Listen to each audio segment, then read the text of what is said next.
Halo semuanya, perkenalkan saya Fitri Lestari dari Program Studi Administrasi Publik. Pada video kali ini saya akan menjelaskan tentang perlindungan hukum bagi rakyat dalam perspektif hukum administrasi negara.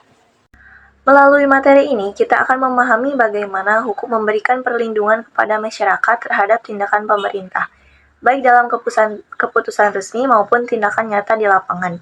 Perlindungan hukum bagi rakyat merupakan salah satu konsep penting dalam negara hukum. Dalam kehidupan bernegara, pemerintah memiliki kewenangan yang besar dalam membuat kebijakan maupun tindakan administrasi. Namun, kewenangan tersebut tidak boleh digunakan secara sewenang-wenang, karena setiap warga negara memiliki hak yang wajib dilindungi oleh hukum. Menurut Satjipto Raharjo, perlindungan hukum adalah memberikan pengayoman terhadap hak asasi manusia yang dirugikan orang lain.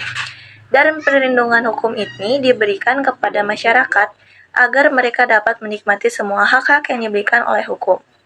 Perlindungan hukum ini berfungsi untuk menghadirkan keadilan serta manfaat konkret bagi masyarakat dalam berbagai aspek kehidupan, termasuk pengelolaan sumber daya nasional. Artinya, hukum tidak hanya hadir sebagai aturan tertulis, tetapi juga sebagai alat untuk melindungi masyarakat dari ketidakadilan. Perlindungan hukum berfungsi menghadirkan rasa aman, keadilan, dan manfaat nyata bagi masyarakat.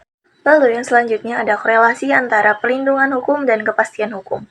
Yang pertama, jaminan hukum yang tidak multitafsir. Kepastian hukum memastikan aturan yang tidak dijalankan secara konsisten sehingga melindungi hak warga negara dengan standar yang jelas.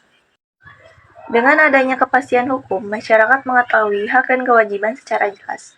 Selain itu, pejabat pemerintah juga harus bertindak sesuai dasar hukum agar tidak terjadi penyalahgunaan wewenang. Lalu yang selanjutnya ada perlindungan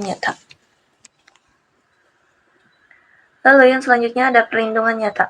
Dengan adanya kepastian hukum, masyarakat dapat dengan mudah mencari perlindungan terhadap kebijakan atau tindakan administratif yang tidak dapat merugikan hak privat mereka. Lalu yang selanjutnya ada jenis-jenis perlindungan hukum. Yang pertama ada preventif, yang kedua represif. Perlindungan preventif adalah perlindungan sebelum terjadi pelanggaran. Dalam hal ini, masyarakat diberi kesempatan untuk menyampaikan pendapat atau keberatan terhadap kebijakan pemerintah sebelum kebijakan tersebut diterapkan. Contohnya, saat pemerintah ingin melakukan pembangunan proyek tertentu, masyarakat dapat menolak aspirasi atau penolakan terlebih dahulu melalui musyawarah atau konstruksi publik. Sedangkan perlindungan represif adalah perlindungan setelah terjadi pelanggaran.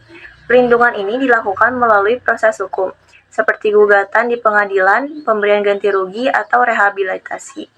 Kedua bentuk perlindungan ini harus sejalan bersama agar hak masyarakat benar-benar dilindungi secara menyeluruh. Lalu yang selanjutnya adalah tindakan faktual pemerintah. Tindakan faktual pemerintah merupakan tindakan nyata yang dilakukan pemerintah dan langsung mempengaruhi masyarakat, meskipun tidak selalu berbentuk keputusan tertulis.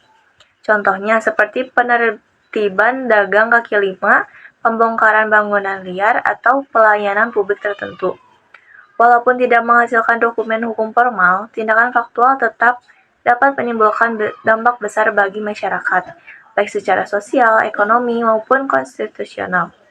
Perbedaannya dengan tindakan hukum adalah tindakan hukum menghasilkan keputusan resmi atau dokumen legal, sedangkan tindakan faktual lebih bersifat pelaksanaan langsung di lapangan.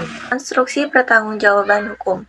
Dalam hukum administrasi negara, terdapat konsep pertanggungjawaban hukum pemerintah. Yang pertama adalah kesalahan jabatan. Kesalahan jabatan terjadi ketika pejabat bertindak dalam kapasitas resmi sebagai bagian dari tugas negara. Dalam kondisi ini, tanggung jawab dibebankan kepada institusi atau pemerintah. Yang kedua ada kesalahan pribadi.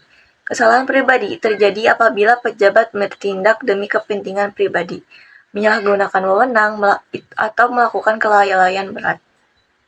Maka tanggung jawab tersebut menjadi tanggung jawab individu pejabat tersebut. Selain itu, pemerintah juga memiliki kewajiban untuk memberikan pemulihan atau ganti rugi apabila tindakan pemerintah merugikan masyarakat. Hal ini menunjukkan bahwa pemerintah harus akuntabel terhadap setiap tindakan yang dilakukan. Dalam tindakan faktual, terdapat dua dimensi perilaku birokrasi, yaitu perbuatan aktif dan perbuatan pasif atau pembiaran. Perbuatan aktif terjadi ketika aparat pemerintah melakukan tindakan nyata misalnya penertiban ruang publik atau melaksanakan proyek nasional. Sedangkan perbuatan pasif terjadi ketika pejabat tidak bertindak padahal memiliki kewajiban hukum. Contohnya, pemerintah membiarkan jalan rusak atau pengabaian laporan masyarakat, sehingga menimbulkan kerugian. Jadi, tidak hanya tindakan aktif yang dapat merugikan masyarakat, tetapi juga sikap diam pemerintah bisa menjadi bentuk pelanggaran terhadap hak rakyat.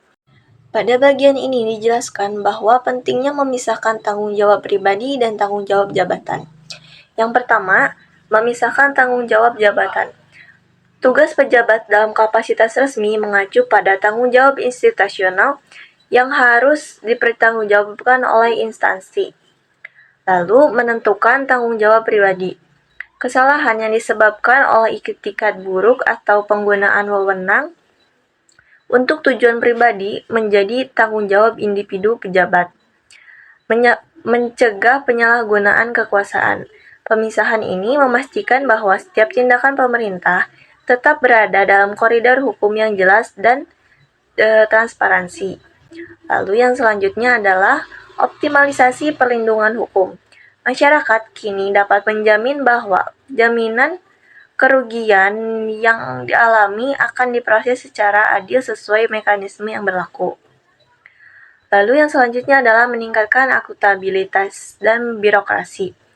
Kejelasan tanggung jawab ini menjadi alat kontrol terhadap setiap tindakan administratif yang dilakukan pejabat pemerintah. Perkembangan hukum administrasi negara saat ini menunjukkan bahwa perlindungan hukum tidak hanya berfokus pada aspek formal, tetapi juga pada aspek substantif, yang dimana hal ini menyoroti perlunya perlindungan hak-hak akibat tindakan nyata pemerintah yang berlaku tanpa dokumen resmi.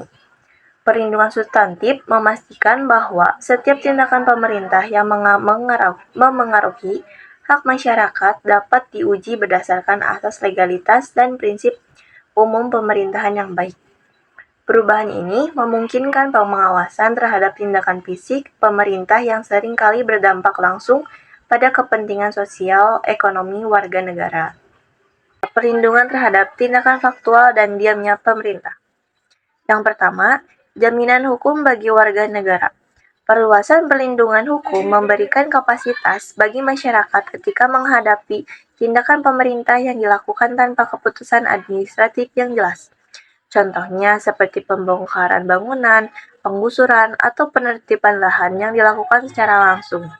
Dengan adanya perlindungan ini, warga negara memiliki dasar hukum untuk menuntut keadilan dan mempertahankan hak-haknya.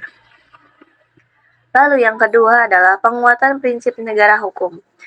Prinsip negara hukum semakin diperkuat melalui perluasan makna keputusan tata usaha negara atau yang biasa disebut KTUN. Tidak hanya keputusan tertulis, tetapi juga tindakan faktual serta pembiaran oleh pemerintah dapat dijadikan objek pengawasan dan gugatan. Hal ini menunjukkan bahwa setiap tindakan pemerintah harus dapat dipertanggungjawabkan secara hukum demi melindungi hak rakyat.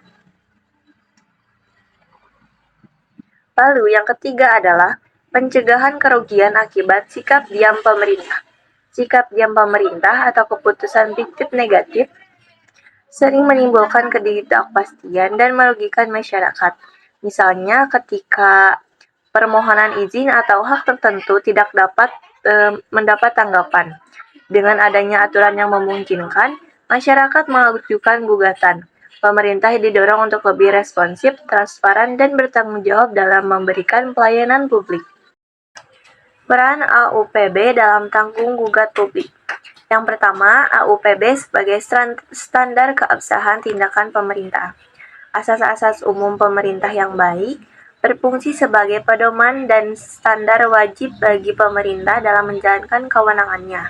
Melalui AUPB, setiap tindakan pemerintah harus memenuhi prinsip-prinsip seperti kepastian hukum, keterbukaan, kemanfaatan, proporsionalitas, dan akuntabilitas. Dengan adanya standar ini, masyarakat dapat menilai apakah tindakan pemerintah telah dilakukan secara adil, transparan, dan sesuai dengan hukum yang berlaku. Lalu yang selanjutnya, AUPB memberikan perlindungan hukum bagi masyarakat apabila terdapat tindakan pemerintah yang melanggar prinsip-prinsip pemerintahan yang baik.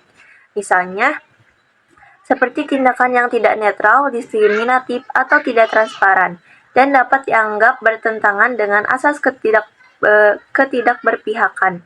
Dalam kondisi tersebut, masyarakat memiliki hak untuk mengajukan gugatan ke Pengadilan Tata Usaha Negara atau PT-UN sebagai bentuk kontrol terhadap tindakan pemerintah yang merugikan hak warga negara.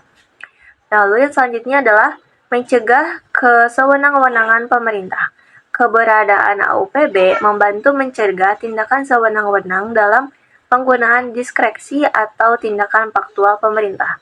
AUPB memberikan parlementer yang objektif untuk menilai apakah suatu kebijakan atau tindakan pemerintah yang dilakukan demi kepentingan umum dan sesuai dengan aturan hukum. Dengan demikian, pemerintah tidak dapat menggunakan kewenangannya secara bebas tanpa batas, karena setiap tindakan harus dapat dipertanggungjawabkan secara hukum dan etika pemerintah. Pentingnya pemulihan hak melalui ganti rugi. Penyediaan mekanisme ganti rugi yang efektif dan transparan memungkinkan warga negara mendapatkan kompensasi atas kerugian akibat tindakan pemerintah yang melanggar hukum. Pemulihan hak ini memastikan setiap kesalahan administrasi yang merugikan masyarakat tidak diatasi secara simbolis, tetapi diselesaikan melalui tindakan yang restoratif sebagai ganti rugi atau rehabilitasi. Implikasi kebijakan Undang-Undang Nomor 30 Tahun 2014 menciptakan kejelasan dalam tanggung jawab jabatan dan tanggung jawab pribadi untuk mendukung pemulihan hak warga. Kesimpulan pada materi ini yaitu, pelindungan hukum bagi rakyat merupakan konsekuensi logis dari prinsip negara hukum yang berlandaskan pada nilai keadilan, kemanfaatan, dan kepastian hukum. Dalam perspektif ini, hukum tidak lagi dipahami secara sempit sebagai sekedar kumpulan norma statis, melainkan sebagai instrumen aktif yang harus mampu melindungi hak asasi manusia, menyelaraskan berbagai kepentingan sosial, serta mencegah segala bentuk penyalahgunaan kekuasaan pemerintah, baik yang manifestasinya dalam bentuk tindakan aktif maupun pembiaran, atau biasanya disebut omisi. Mungkin sekian saja penyampaian materi pada video kali ini, semoga bermanfaat. Terima kasih.